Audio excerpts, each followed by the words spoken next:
oy derdin alim, oy derdin alim.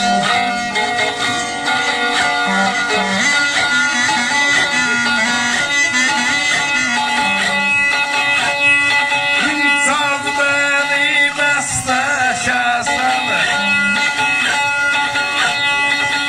çal beni ey beste şahsana.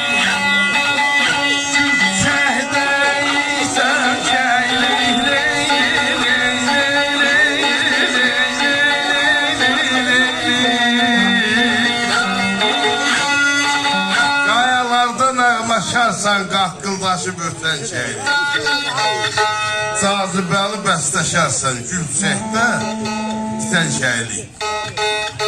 Ayaqına şöysü xallı, dili şirin ləbi ballı, işi gücü qiyli qallı, səksəkəli yatan şəhəri.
Uzaqlaşdım bələsindən,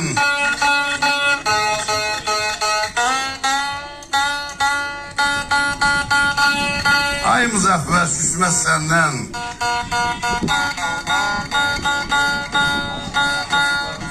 Vəhşilərin nərəsindən dərdə qəmə vatan şəhəri.